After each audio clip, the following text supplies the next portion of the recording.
तो हेलो बच्चों, आज हम लोग क्लास 11th का एक्सरसाइज 1 जिसका नाम सेट है उसके बारे में पढ़ने वाले हैं। तो आइए हमारे साथ जुड़िए और पढ़िए क्या सेट। तो क्लास 11th का है सेट थ्योरी, यानी कि सेट सेट का हिंदी होता है समुच्चय।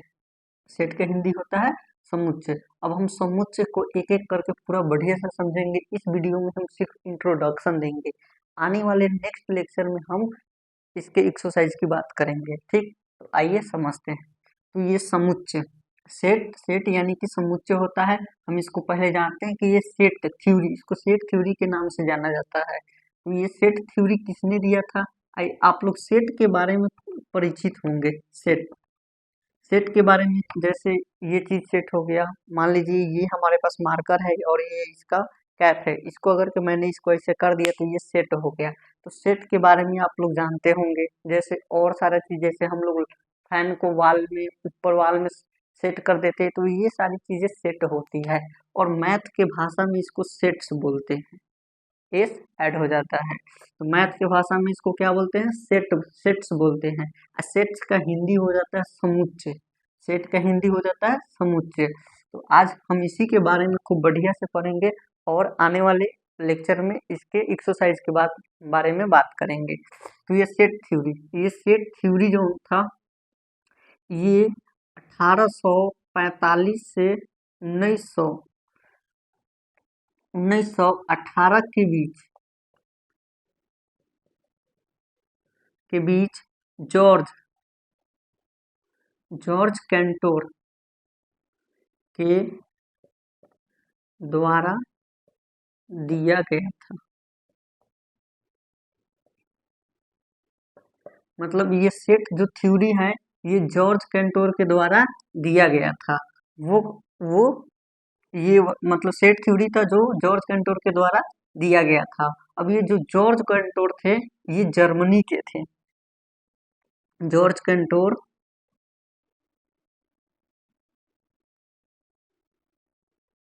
कहाँ के थे?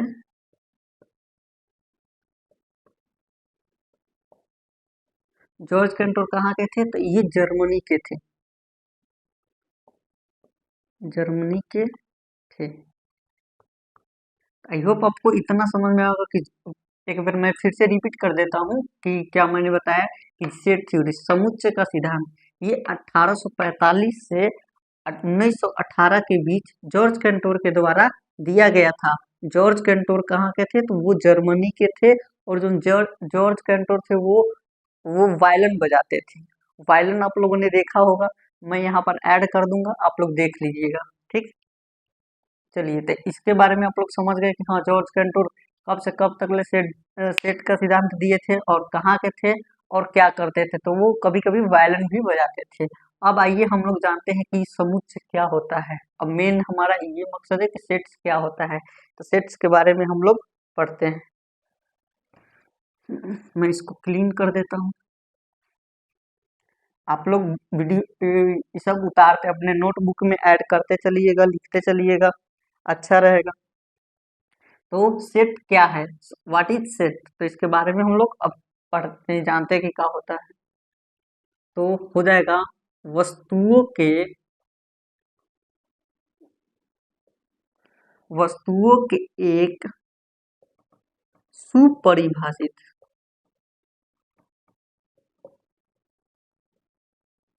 वस्तुओं के एक सुपरिभाषित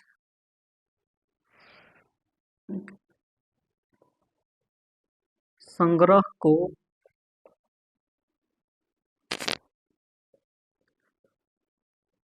समुच्चय कहते हैं। वस्तुओं के एक सुपरिभाषित संग्रह को समुच्चय कहते हैं।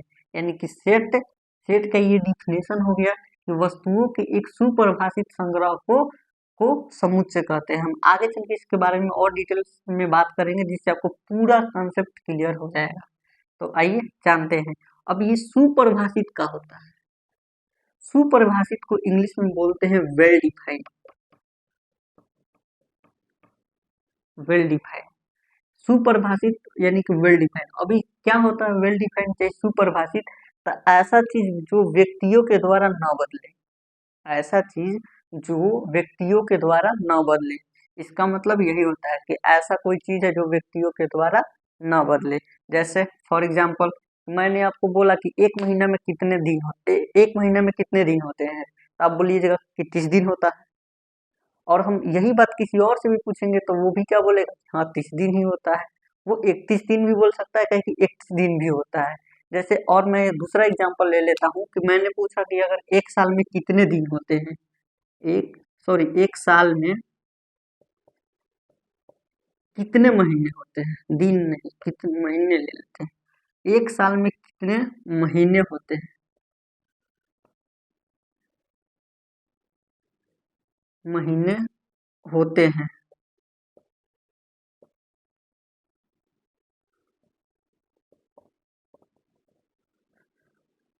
तो एक साल में कितने महीने होते हैं, तो मैं बोलूंगा कि हाँ 12 मंथ होता है। और मैं किसी और से भी पूछूंगा तो वो भी क्या बोलेगा कि हाँ 12 मंथ ही होता है। तो ये वेल डिफाइन है, यानी कि व्यक्तियों के द्वारा नहीं बदल रहा है। तो सुपरिभाषित का मतलब यही होता है कि व्यक्तियों के द्वारा न बदले, यानी कि हर अलग अलग व्यक्ति के द्वारा नहीं बदल रहा है, एकरा मतलब वो सुपरिभाषित है। हम इसके बारे में और डिटेल्स में बात करेंगे आगे चलते चलते। ठीक, तब तक यहाँ तक आप लोग नोट कर लीजिए। आगे देखिए नोट में कुछ है, बताते हैं कि नोट में क्या है। तो समुच्चय को, यानी कि सेट को, समुच्चय को हमेशा capital capital letter capital letter से प्रदर्शित करते हैं।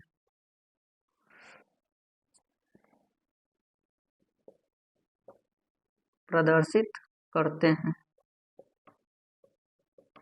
मतलब समुच्चय को हमेशा हम लोग कैपिटल लेटर से दिखाएंगे। जैसे कुछ भी मतलब लेटर, यानी कि ABCD, A B C D dash dash dash, यानी कि हम ABCD के किसी भी अक्षर से समुच्चय को दिखा सकते हैं। जैसे मैं यहाँ पर एक समुच्चय लिख देता हूँ कि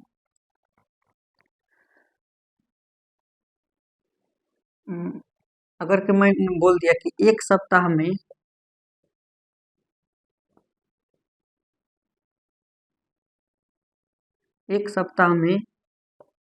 कितने दिन होते हैं,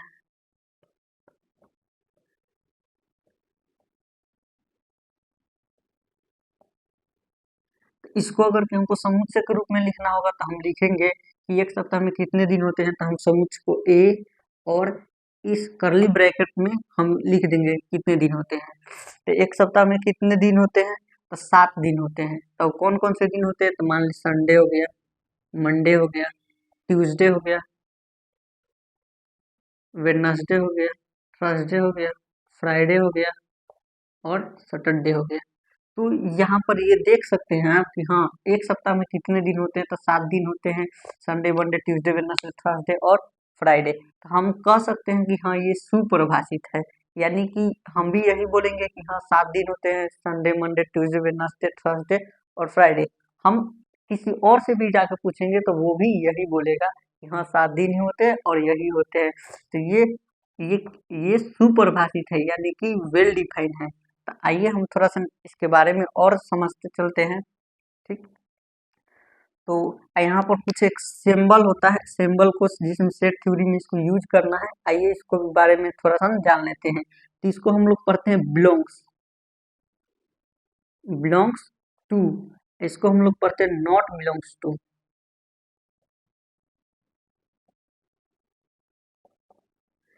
इस सिंबल को हम लोग बोलते हैं, इस सिंबल को हम लोग बोलते हैं बिलोंग्स टू, और इसको इसको बोलते हैं हम लोग नॉट बिलोंग्स टू। तो ये आपको याद रखिए, इसके बारे में भी मैं अच्छा से बताऊंगा कि क्या होता है। जैसे मैं बिलोंग बिलोंग करने का मतलब से आपको क्या समझ में आ रहा है, बिलोंग करने का मतलब कि हम तुमसे बिलोंग कर रहे हैं। बिलोंग यानी कि हम तुम्हारे समान है, इक्वल है, यही बिलोंग होता है। जैसे मैं यहाँ पर अगर के लिख दूं कि ए बिलोंग है बी से, ए बिलोंग्स टू बी, यानी कि ए जो है वो बी से बिलोंग कर रहा है। अब फिर मैंने यहाँ पर लिख दूं कि A do not belongs to B, मतलब मैंने इसको ऐसे काट दिया तो हम कह सकते हैं कि ए जो है वो बी से बिलोंग नहीं कर रहा है, और यहाँ पर हम कह सकते हैं कि ए है जो बी से बिलोंग कर रहा है। तो आई होप आप लोग इतना समझे होंगे।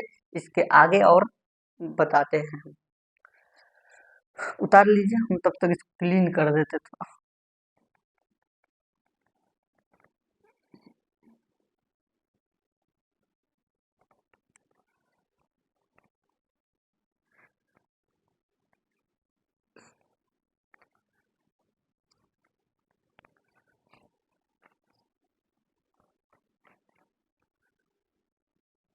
चलिए,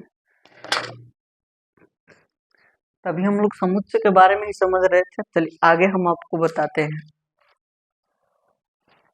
अब इम्पोर्टेंट नोट्स में भी एक और लिख लीजिए, वो नोट में था एक और इम्पोर्टेंट नोट।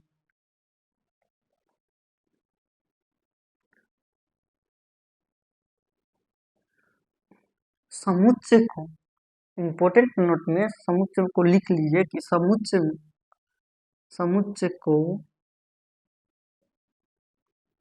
समुच्चय को हमेशा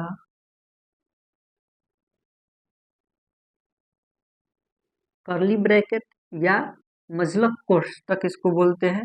कर्ली ब्रैकेट लिख देते हैं, मजलक कोष्टक आप लोग जानते होंगे। इसमें इसको क्या करते हैं, इसके अंदर समुच्चय को हमेशा समुच्चय को पूरा समुच्चय को हमेशा कर्ली ब्रैकेट के अंदर लिखा जाता है।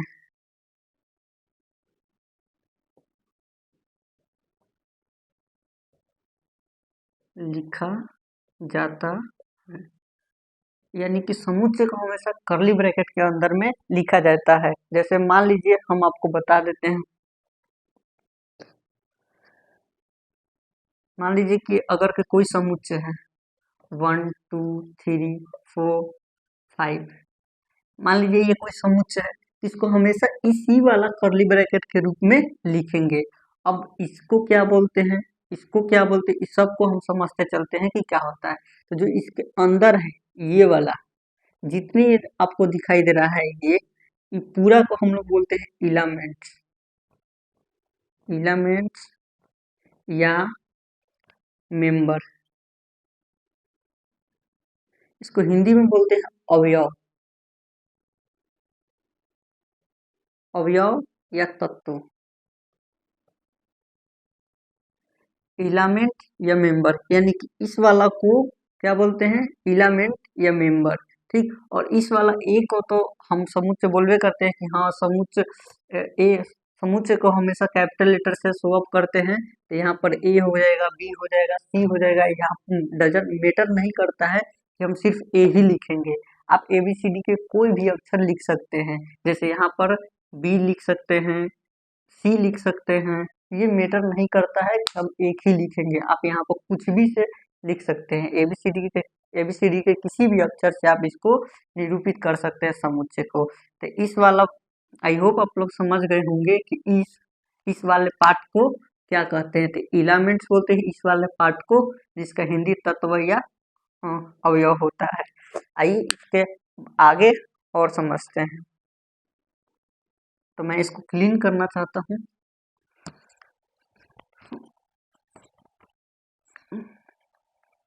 चलिए, तो अब हम लोग इसको इसका प्रकार के बारे में जान लेते हैं, मतलब रिप्रेजेंट इसको किस तरह से रिप्रेजेंट किया जाता है।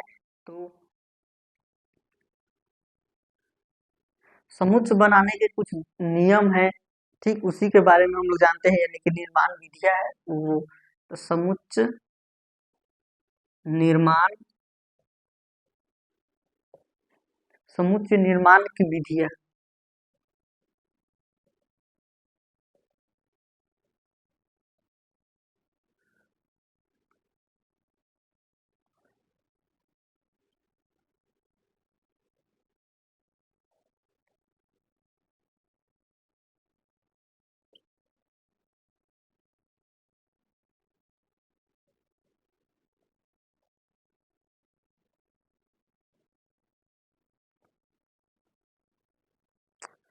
समुच्चय निर्माण की विधियां, method of representing A set, यानी कि इसका हिंदी होता है ये वाला समुच्चय निर्माण की विधियां, method of representing A set, यानी कि हम लोग सेट को दो टाइप से रिप्रेजेंट करते हैं और वो कौन कौन से है इसके बारे में हम लोग जानते हैं। तो सेट को हम लोग कितने टाइप से रिप्रेजेंट करते हैं, तो दो टाइप से, और कौन कौन सा होता है समझते हैं। रोस्टर, रोस्टर या सारणीबद्ध रूप,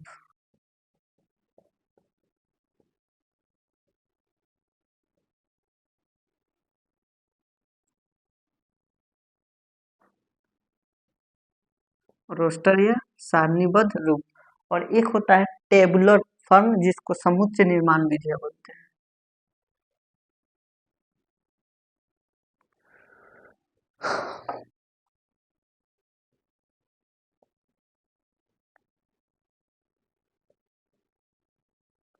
चलिए, तो समुच्चय निर्माण विधियां की विधि, समुच्चय निर्माण की दो विधि होती है, एक होती है रोस्टर या सारणीबद्ध रूप और दूसरा होता है समुच्चय निर्माण रूप। इसको इंग्लिश में बोलते हैं रोस्टर, रोस्टर या रोस्टर फॉर्म, रोस्टर फॉर्म या टेबुलर फॉर्म, टेबुलर फॉर्म। इसको रोस्टर फॉर्म या टेबुलर फॉर्म बोलते हैं, इसको बोलते हैं सेट बिल्डर फॉर्म।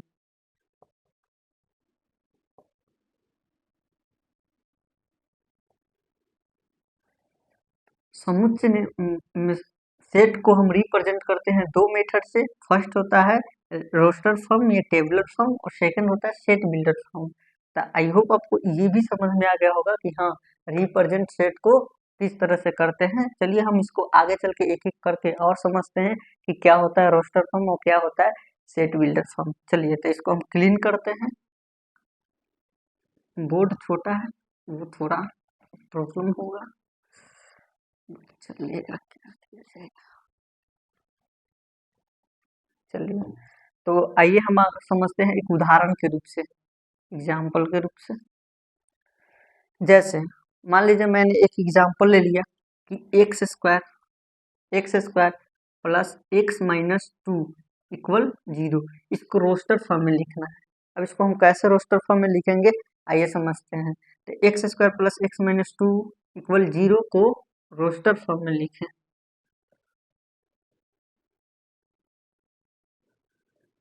रोस्टर रूप में लिखें।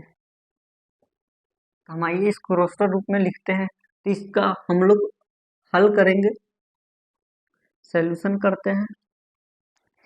तो एक्स स्क्वायर प्लस क्या हो जाएगा,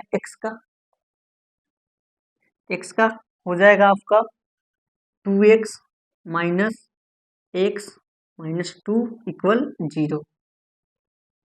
अब x कॉमन ले लेंगे, x plus two minus minus यहाँ ले लेंगे तो x और ये प्लस टू इक्वल 0 बचेगा। ये आपको अगर के नहीं आता है तो क्लास 10th में आप लोग ये वाला पढ़े होंगे, ठीक। तो ये वही वाला है, और नहीं आता है तो आप लोग हमें कमेंट बॉक्स में बता दीजिएगा, तो हम इसके बारे में भी अलग से वीडियो बना देंगे। तो इसके आगे हम करते हैं, यहाँ पर कुछ नहीं होगा तो एक होगा, तो x माइनस वन और एक हो जाएगा x प्लस टू। तो हमारे पास ये x का मान हम लोग निकाल लेते हैं, x इक्वल 1 और माइनस टू। तो हमको अब इसको रोस्टर फॉर्म में लिखना है, तो ये रोस्टर फॉर्म अभी तक नहीं हुआ है, इसके आगे होगा। अब वो समझते हैं इसको रोस्टर फॉर्म में कैसे लिखेंगे। तो अब हम इसको समुच्चय है तो हम समुच्चय को किसी भी एक लेटर से निरूपित कर देते हैं, यानी कि प्रदर्शित कर देते हैं। तो मान लीजिए कि हम ए से कर दिए और इसको रोस्टर फॉर्म में हमेशा कर्ली ब्रैकेट में लिखा जाता है। तो हमने क्या किया कि कर्ली ब्रैकेट लिख दिया, और ये वाला है, यही वाला को हम 1 और कोमा लगा के लिख देंगे 2। कोमा यहाँ पर जो ये है, ये देना बहुत जरूरी है। कोमा अगर कि ये नहीं देते हैं तो आपका रोस्टर फॉर्म नहीं कहलाएगा, वो गलत कहला जाएगा, ठीक, आई होप आप लोग यहाँ तक समझ गए होंगे कि ए इक्वल कर्ली ब्रैकेट के अंदर ही हम लिखेंगे रोस्टर फॉर्म को। ठीक, तो ये हो गया आपका रोस्टर फॉर्म। आगे हम लोग समझते हैं और भी एग्जांपल लेते हैं रोस्टर फॉर्म का, जिससे आपका कंसेप्ट और क्लियर हो जाए। तो हम इसको क्लीन करते हैं।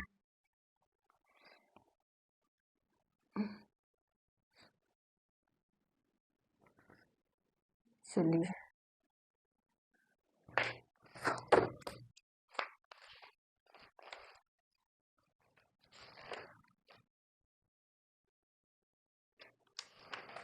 चलिए अब ले लेते हैं एक और 20 20 तक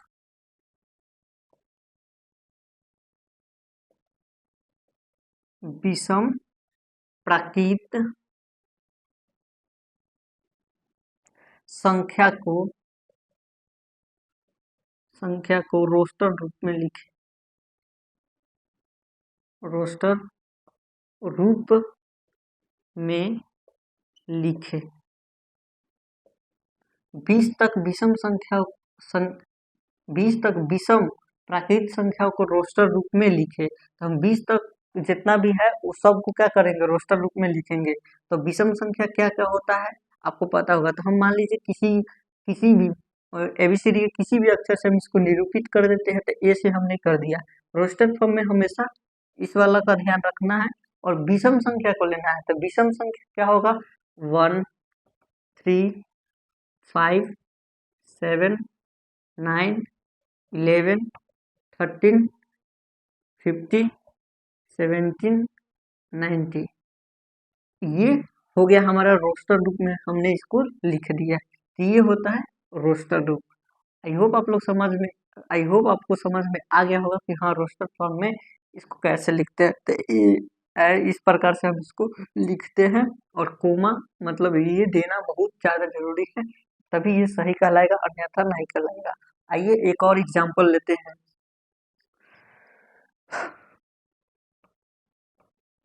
अंग्रेजी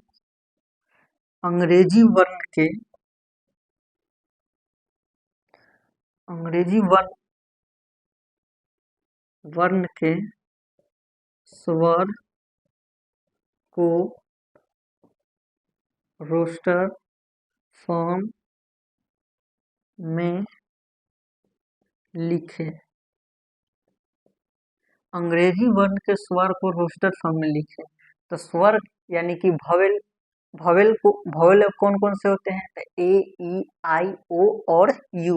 तो आइए हम इसको लिख देते हैं रोस्टर फॉर्म में। तो मान लीजिए हम भवेल को भी से शो ऑफ कर दिए कि हाँ ये भी है, और इसको कर्ली ब्रैकेट में घेर दिए, और फिर हम इसको क्या लिख देंगे, ए ई आई ओ यू।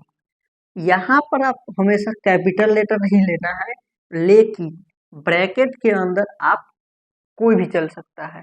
ठीक, और इस जरूरी नहीं है कि हम इसको ऐसे लिखेंगे ए ई आई ओ यू, इसको हम इधर उधर भी करके लिख सकते हैं। यानी कि हमारा मन है कि ई ए आई ओ फिर जाके ई ए आई ओ यू, हम इसको ऐसे भी लिख सकते हैं, मन इधर के उधर भी करके लिख सकते हैं, गलती नहीं होगा। ठीक, तो ये हो गया आपका रोस्टर फॉर्म। आई होप आप लोग थोड़ा सा समझ में आ गया होगा कि क्या होता है रोस्टर फॉर्म। अब हम लोग समझते हैं सेट बिल्डर फॉर्म के बारे में, यानी कि समुच्चय निर्माण रूप। तो मैं इसको क्लीन करता हूँ।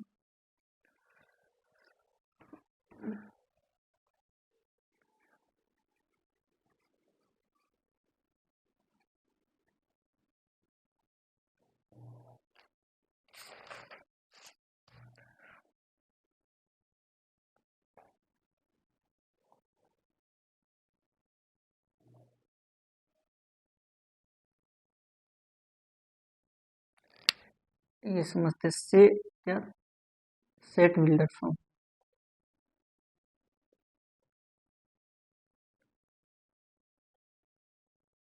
चलिए तो हम सेट बिल्डर फॉर्म के बारे में समझते हैं।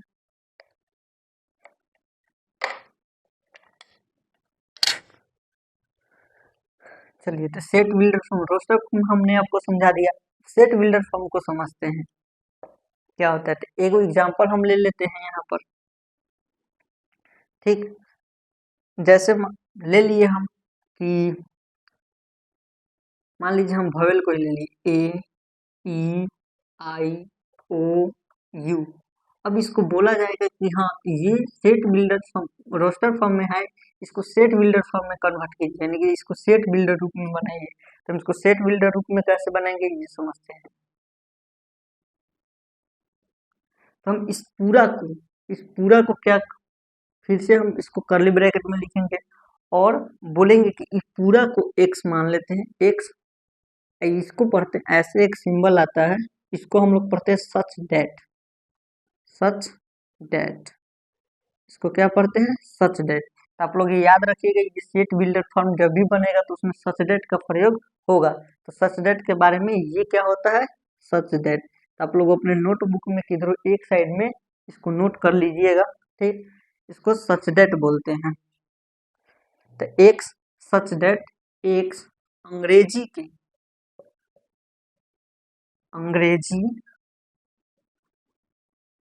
अंग्रेजी वर्णमाला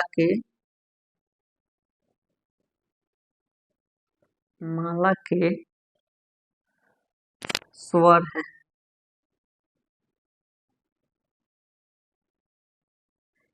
सेट बिल्डर फॉर्म में हम जो ये रोस्टर फॉर्म में दिया है, इसी को हम लोग हिंदी में लिख देते हैं कि हाँ ये क्या है। जैसे मान लीजिए हम इसको मान लिए का एक्स, एक्स मान लिए, ठीक। अब हम एक्स के बारे में बता देते हैं कि हाँ वो क्या है। तो हम इसको एक्स मान लिए, ये पूरा को तो एक्स हो गया। अब हम इसके बारे में बताएंगे कि एक्स क्या है। तो एक्स अंग्रेजी वर्णमाला के स्वर है। एक्स क्या है, अंग्रेजी वर्णमाला के स्वर है। जैसे मैं एक और एग्जांपल लेता हूँ, इससे आपका पूरा कॉन्सेप्ट क्लियर हो जाएगा। चलिए सेकंड, अब यहाँ पर मैंने ले लेता हूँ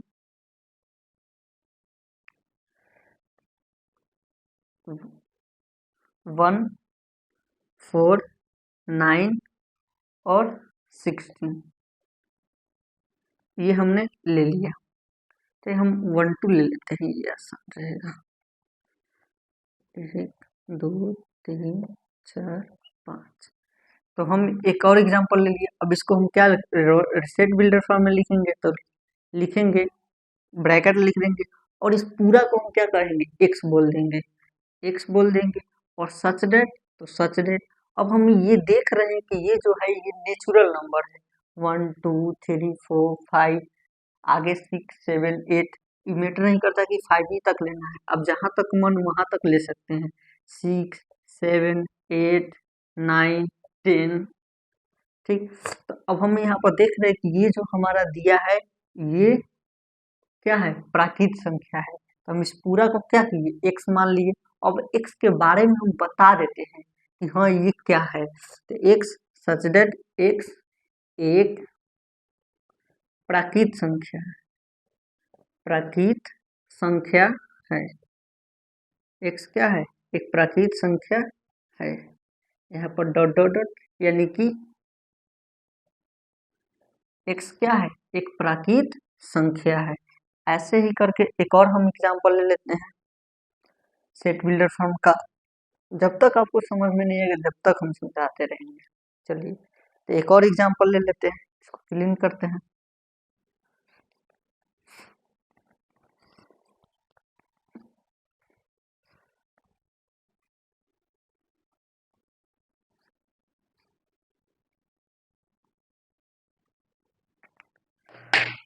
मान लीजिए 1, 4, 9, 16। तब इसको हम लोग क्या करते हैं, लिखते हैं। थर्ड एग्जांपल है,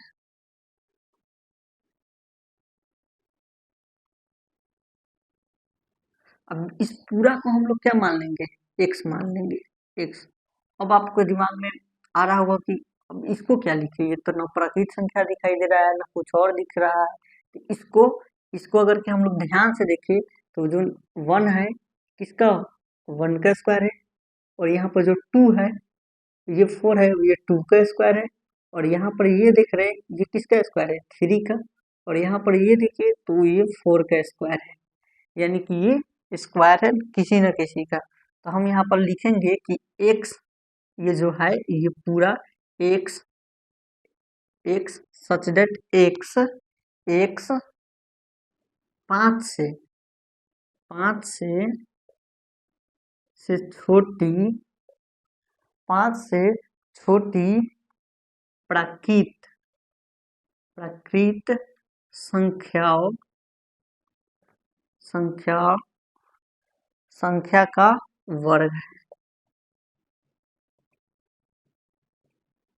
यानी हम यहाँ पर देख रहे हैं कि ये जो है यहाँ पर जो हमारा x दिया है वो पाँच से छोटी प्राकृत संख्याओं का वर्ग है। तो यहाँ पर अगर कि हम हटा देते हैं स्क्वायर का, तो 1 2 3 4 ये प्राकृत संख्या हुआ 4 तक, और ये 5 से क्या है, कम है। तो 5 से छोटी, वही हमने इसको यहाँ पर लिख दिया है सेट बिल्डर फॉर्म में कि x जो है x सच दैट x 5 से छोटी प्राकृत संख्याओं का क्या है, वर्ग है। आई होप आप लोग को समझ में आ गया होगा कि सेट क्या है, सेट किसने दिया था, सेट कब आया था, और जो जॉर्ज कैंटोर थे वो क्या बजाते थे, तो वायलिन बजाते थे। समुच्चय क्या है ये भी हमने आपको बता दिया। अब समुच्चय को दो टाइप से रिप्रेजेंट करते हैं वो भी मैंने आपको बता दिया। एक होता है रोस्टर फॉर्म या सेट रोस्टर फॉर्म या टेबुलर फॉर्म, एक होता है set builder form. I hope आप लोग दोनों समझ में आ गया होगा। आने वाले नेक्स्ट वीडियो में एक्सरसाइज 1.1 को हम क्लियर करेंगे। तो थैंक यू।